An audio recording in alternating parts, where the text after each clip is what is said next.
Hello guys, welcome back po to our channel, Coins TV. At ito nga guys, itutuloy natin yung ating coin hunting series dito sa ating worth of 1,700. So, dun nga sa first 50 pesos natin guys, dito sa piso.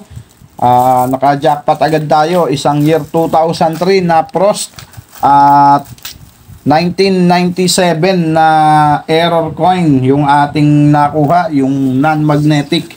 So, kaya napakaswerte natin doon sa unang coin hunting series natin dito sa halagang 1,700 na ipinahiram sa atin ng ating kapatid. At ngayon nga guys, dito tayo kukuha ng 200 pesos naman sa 5 piso na NGC. Sana pala rin din tayo dito. So, kukuha lang tayo dito guys ng 200.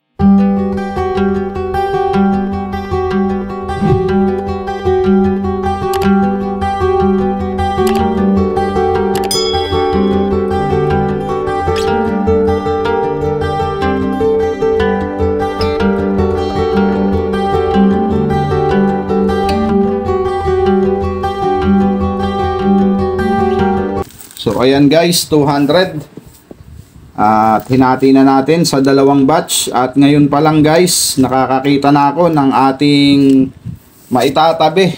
So ito guys, kung napapansin nyo, ayan o, frost po siya. So hindi lang natin alam kung frosted siya na 2018 o reverse frost lang na 2019. So ayan, nakakita na kaagad tayo. 100% di tayo mabobokya dito dahil meron na dito at ihuli na natin siya guys.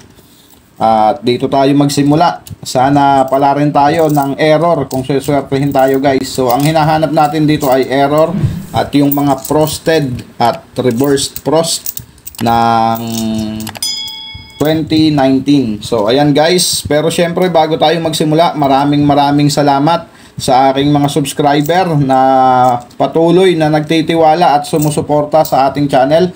Maraming salamat po sa inyong lahat mga ma'am, mga sir, lalong-lalo na po doon sa nag-share ng ating video at sa mga patuloy na nagla-like. Sana po ay i-like at i-share nyo yung ating video guys. So tara, umpisahan na natin to.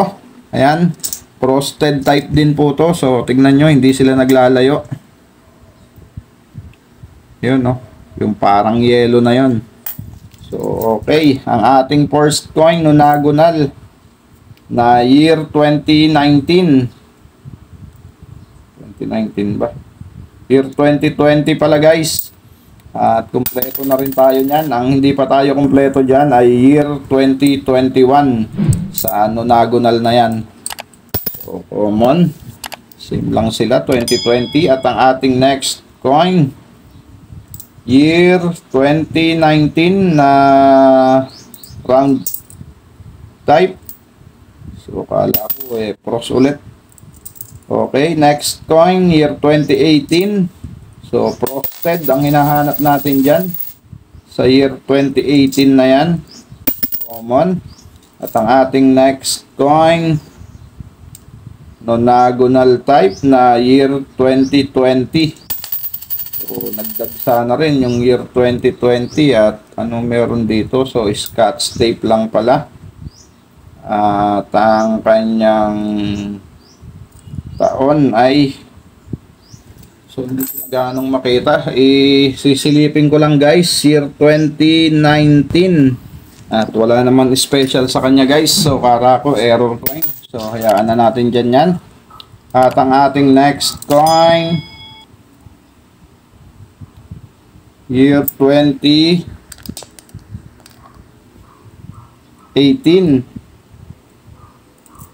common. Next coin natin, 2019, common. At ang ating next coin, 2018, common.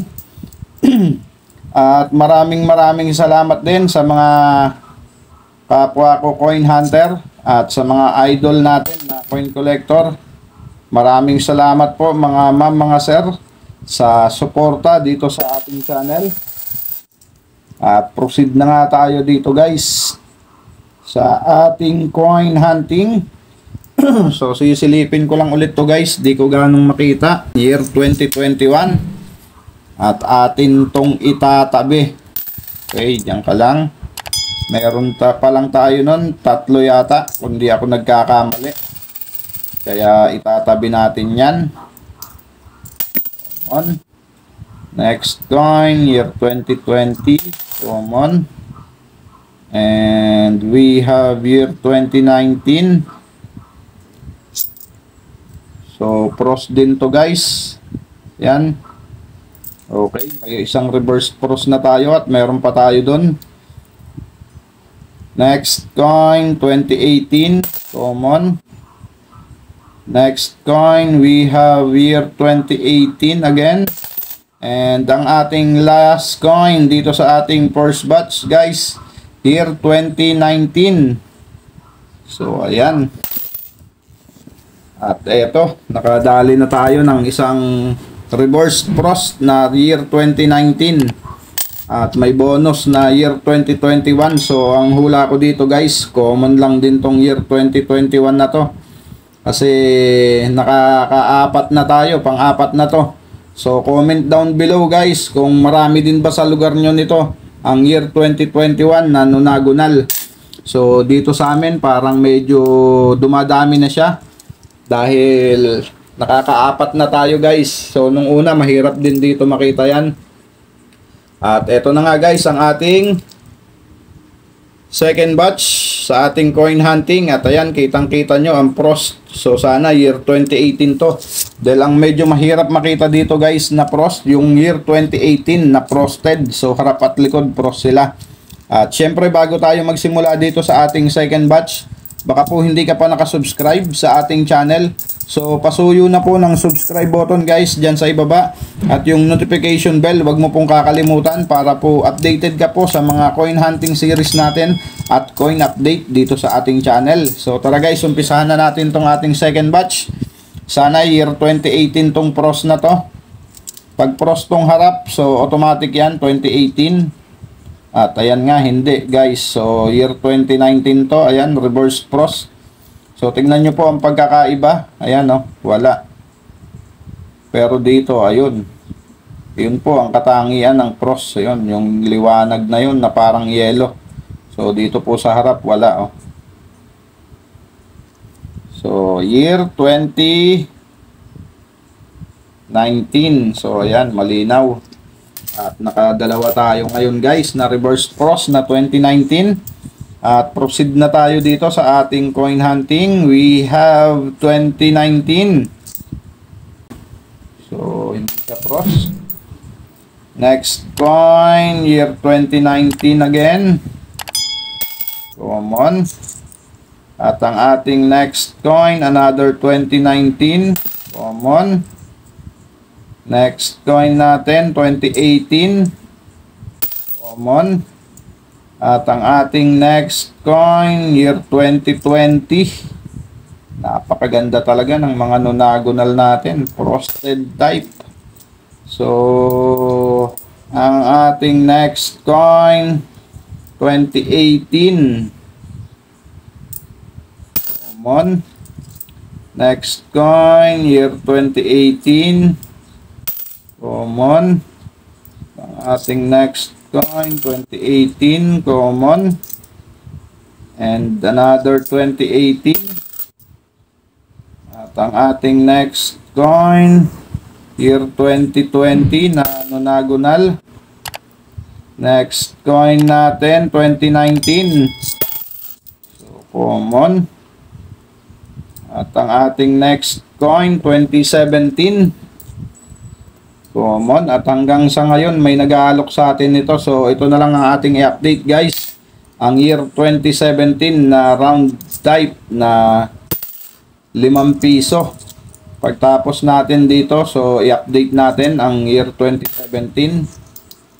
Alamin natin ang status ngayong 2024 kung magkano na ba ang kanyang collector's value o price appraisal na naka-record sa Numista. Yan.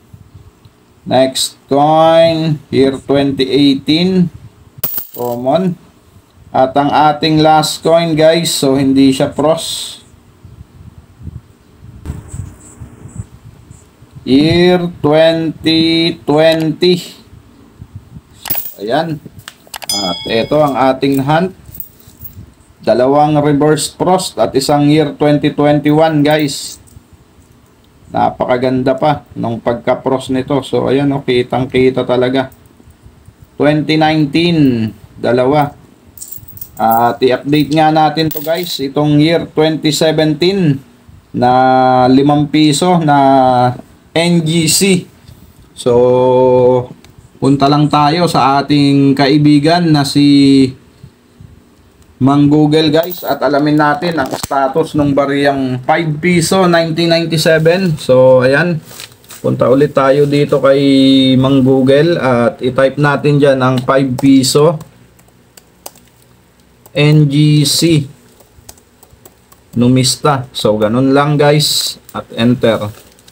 So ayan guys, nakita na natin pero nonago na lang lumabas dito. So scroll lang, ayan. At eto na siya, ang round type na NGC na 5 piso. At ayan guys, ang kanyang sample dito ay year 2018. At ang kanyang features guys. So ayan, ang lahat ng impormasyon sa barya natin na NGC. At diretso na nga tayo dito sa ating i-update guys na hunt natin. Year 2017. So ayan siya guys. At may frequency siya na 29%. So ayan guys, 29% ang kanyang frequency. Ang kanyang collector's value guys o price appraisal dito sa very fine condition, ayan, 33 pesos. At dito naman sa extra fine, 38 pesos. At dito sa AU condition, 57 pesos guys. At dito naman sa uncirculated, ayan, 63 pesos. At ang kanyang frequency ay 29%. So ayan guys, medyo malaki-laki na rin tong ating nahunt. Yung kanyang collector's value 63 sa AU condition, ang year 2017. At masasabi nating ang year 2017 guys ay common lang din dahil ang kanyang frequency ay 29%. So ayan guys. At so far dito sa ating record sa Numista ay ang year 2017 pa rin ang pinakamahal. Same sila ng 2018. So ayan guys, ang kanyang price appraisal. So masasabi natin ang year 2017 ay nananatiling common. So ayan, maraming salamat po sa inyong pagsamang muli dito sa ating coin hunting guys. Maraming salamat po. Keep safe always and God bless.